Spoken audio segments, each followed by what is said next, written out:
आइए सुनते हैं आज की मेरी एक और नई कहानी।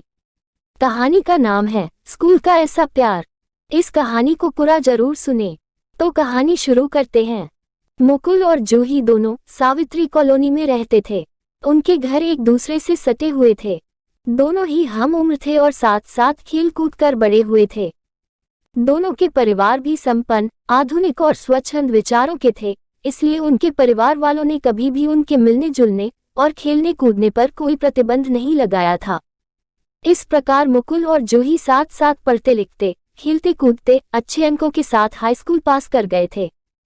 इधर कुछ दिनों से मुकुल अजीब सी परेशानी महसूस कर रहा था। कई दिन से उसे ऐसा एहसास करते हैं, जूही को भी यह एहसास हो गया था कि मुकुल की निगाहें बार बार उसके शरीर का अवलोकन करती हैं। कभी कभी तो उसे यह सब अच्छा लगता, लेकिन कभी भी काफी बुरा लगता था।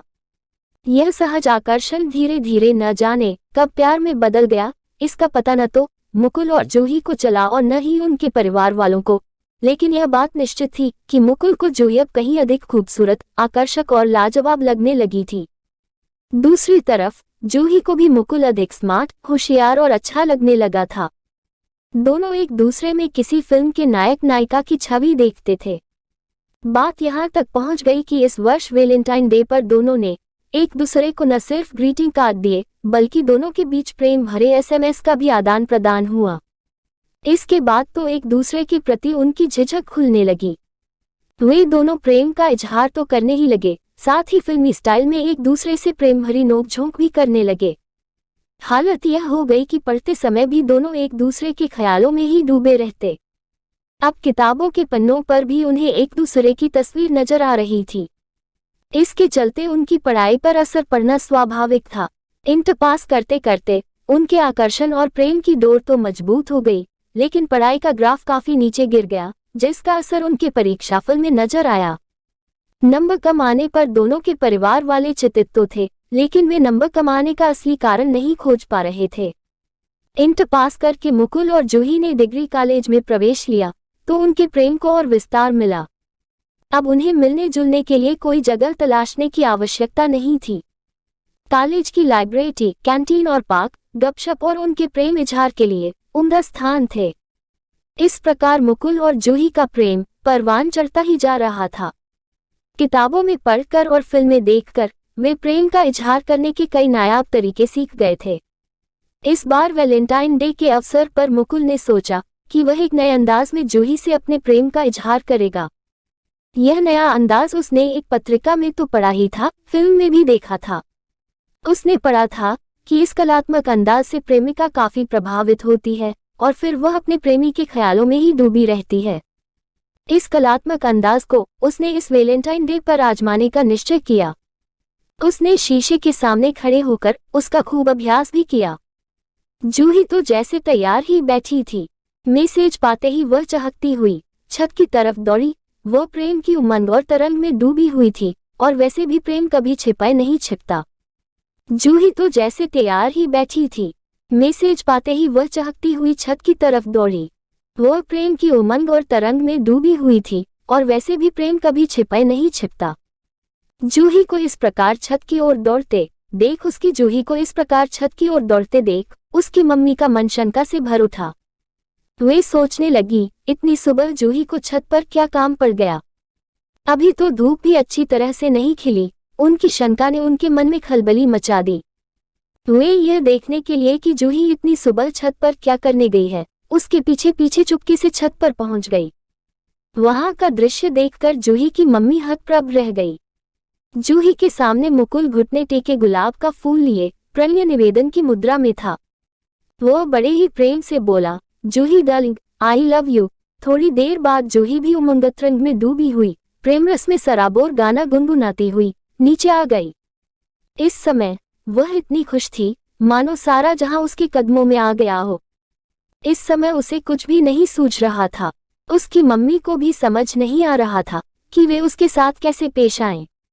उनके मन में आ रहा था कि जूही के गाल पर थप्पड़ मारते मारते उन्हें लाल कर दें। दूसरे ही पल उनके मन में आया कि नहीं, इस मामले में उन्हें समझदारी से काम लेना चाहिए। उन्होंने शाम को जूही के पापा से ही बात कर के किसी निर्णय पर पहुंचने की सोची। उधर आज दिन भर जूही अपने मोबाइल पर लव सॉन्ग सुनती रही। शाम को जब जूही की मम्मी ने जूही के पापा को सुबह की पूरी घटना बताई तो वे भी सन्न रह गए।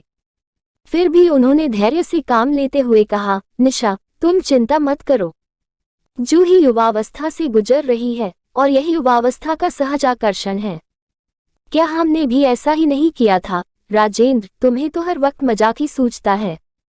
यह जरूरी तो नहीं कि जो हम करें वही हमारी संतानें भी करें।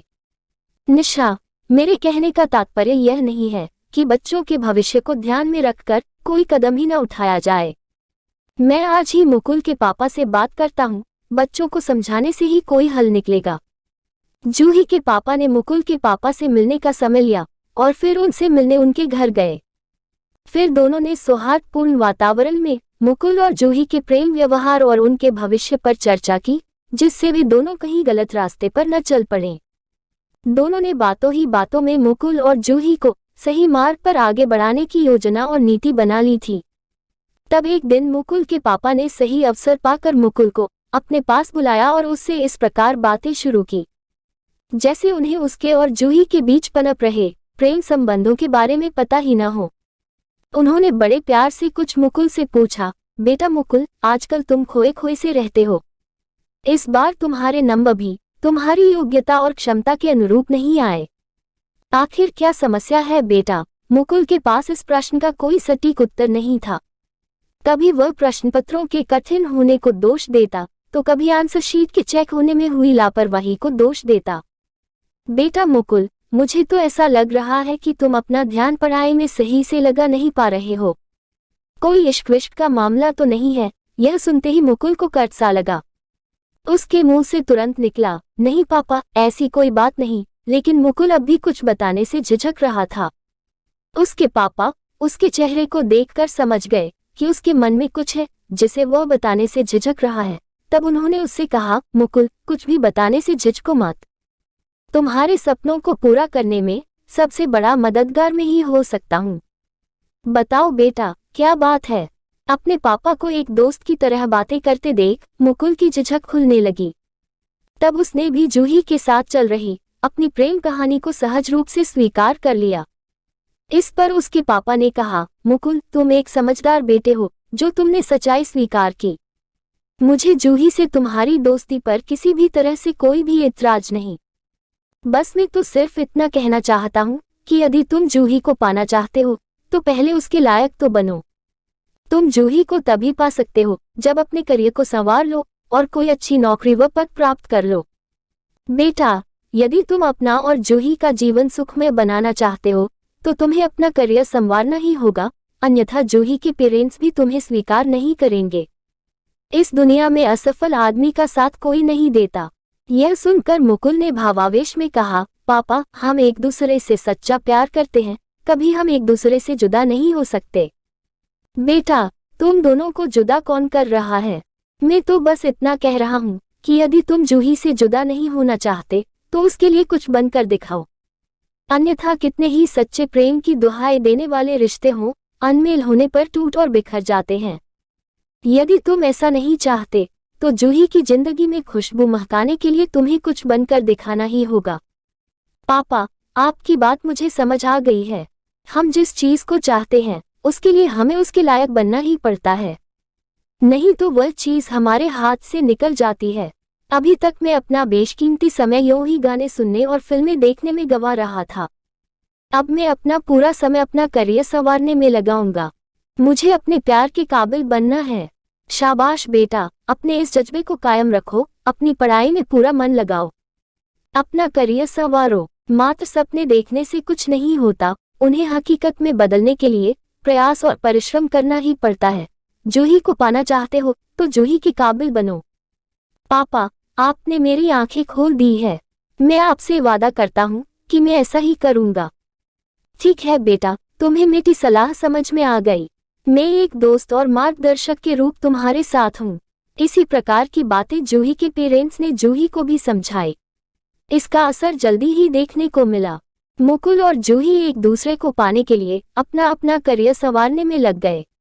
अब वे दोनों अपनी पढ़ाई ध्यान लगाकर करने लगे थे।